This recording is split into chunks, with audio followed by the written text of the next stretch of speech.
जय गुरुदेव। जो भी व्यक्ति इस वीडियो पर सबसे पहले कमेंट कर सकते हैं उनका नाम अगले वीडियो में दिखाई दिया जाएगा।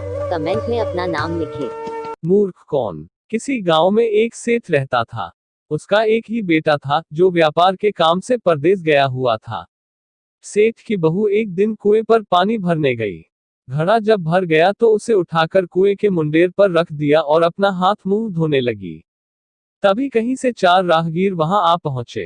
एक राहगीर बोला, बहन मैं बहुत प्यासा हूं, क्या मुझे पानी पिला दोगी। सेठ की बहू को पानी पिलाने में थोड़ी झिझक महसूस हुई क्योंकि वह उस समय कम कपड़े पहने हुए थी। उसके पास लोटा या गिलास भी नहीं था जिससे वह पानी पिला देती। इसी कारण वहां उन राहगीरों को पानी पिलाना उसे ठीक नहीं लगा। बहू ने उससे पूछा, आप कौन हैं? राहगीर ने कहा, मैं एक यात्री हूं। बहू बोली, यात्री तो संसार में केवल 2 ही होते हैं, आप उन दोनों में से कौन हैं?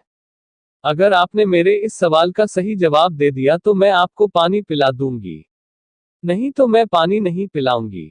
बेचारा राहगीर उसकी बात का कोई जवाब नहीं दे पाया। तभी दूसरे राहगीर ने पानी पिलाने की विनती की। बहू ने दूसरे राहगीर से पूछा, अच्छा तो आप बताइए कि आप कौन हैं?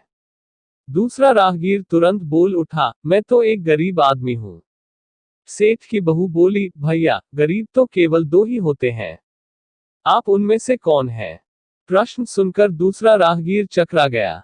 उसको कोई जवाब नहीं सूझा तो वह चुपचाप हट गया। तीसरा राहगीर बोला, बहन मुझे बहुत प्यास लगी है, ईश्वर के लिए तुम मुझे पानी पिला दो। बहू ने पूछा, अब आप कौन हैं? तीसरा राहगीर बोला, बहन मैं तो एक अनपढ़ गंवार हूं। यह सुनकर बहू बोली, अरे भाई अनपढ़ गंवार तो इस संसार में बस 2 ही होते हैं, आप उनमें से कौन हैं? बेचारा तीसरा राहगीर भी कुछ बोल नहीं पाया। अंत में चौथा राहगीर आगे आया और बोला, बहन मेहरबानी करके मुझे पानी पिला दे। प्यासे को पानी पिलाना तो बड़े पुण्य का काम होता है।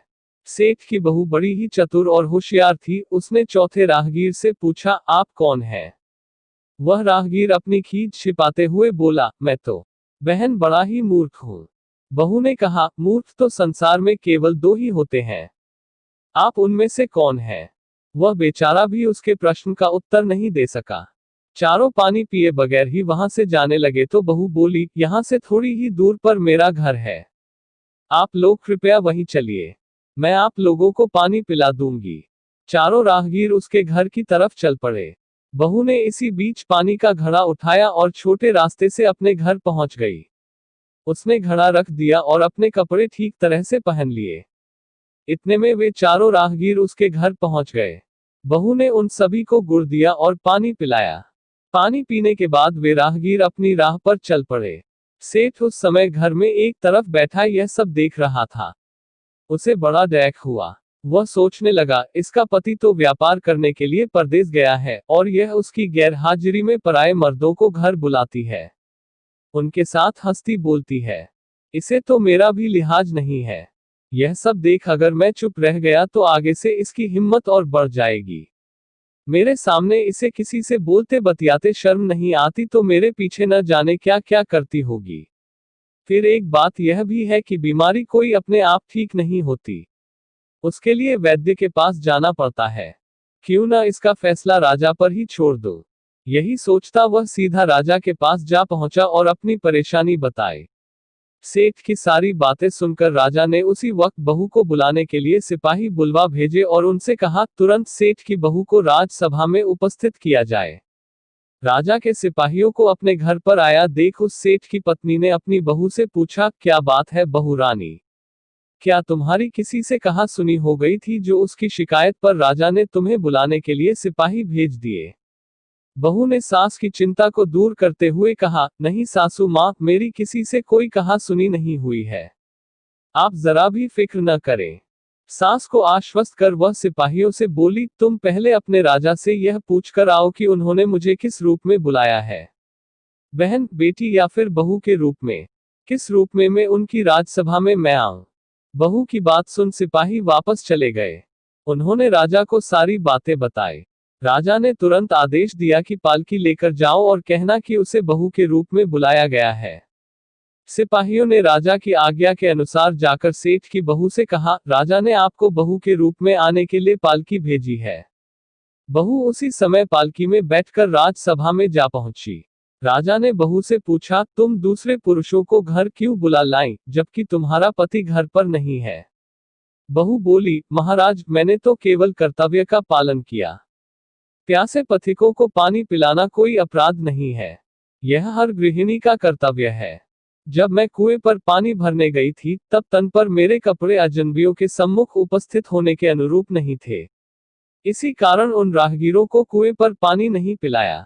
उन्हें बड़ी प्यास लगी थी और मैं उन्हें पानी पिलाना चाहती थी। इसीलिए उनसे मैंने मुश्किल प्रश्न पूछे और जब वे उनका उत्तर नहीं दे पाए तो उन्हें घर बुला लाए। घर पहुंचकर ही उन्हें पानी पिलाना उचित था। राजा को बहू की बात ठीक लगी। राजा को उन प्रश्नों के बारे में जानने की बड़ी उत्सुकता हुई जो बहू ने चारों राहगीरों से पूछे थे। राजा ने सेठ की बहू से कहा, भला मैं भी तो सुनूं कि वे कौन से प्रश्न थे जिनका उत्तर वे लोग नहीं दे पाए। बहू ने तब वे सभी प्रश्न दोहरा दिए। बहू के प्रश्न सुन राजा और सभासद चकित रह गए। फिर राजा ने उससे कहा, तुम खुद ही इन प्रश्नों के उत्तर दो। हम अब तुमसे यह जानना चाहते हैं। बहू बोली, महाराज, मेरी दृष्टि में पहले प्रश्न का उत्तर है कि संसार में सिर्फ दो ही यात्री हैं, सूर्य और चंद्रमा। मेरे दूसरे प्रश्न का उत्तर है कि बहू और गाय इस पृथ्वी पर ऐसे दो प्राणी हैं जो गरीब हैं। अब मैं तीसरे प्रश्न का उत्तर सुनाती हूँ। महाराज, हर इंसान के साथ हमेशा अनपढ़ गंवारों की तरह जो हमेशा चलते रहते हैं वे हैं भोजन और पानी। चौथे आदमी ने कहा था कि वह मूर्ख है, और जब मैंने उससे पूछा कि मूर्ख तो दो ही होते हैं, तुम उनमें से कौन से मूर्ख हो, तो वह उत्तर नहीं दे पाया। इतना कहकर वह चुप हो गई। राजा ने बड़े आश्चर्य से पूछा, क्या तुम्हारी नजर में इस संसार में सिर्फ दो ही मूर्ख हैं? हाँ महाराज, इस घड़ी इस समय मेरी नजर में सिर्फ दो ही मूर्ख हैं। राजा ने कहा, तुरंत बतलाओ कि वे दो मूर्ख कौन हैं। इस पर बहू बोली, महाराज, मेरी जान बख्श दी जाए तो मैं इसका उत्तर दूं। राजा को बड़ी उत्सुकता थी यह जानने की कि वे दो मूर्ख कौन हैं।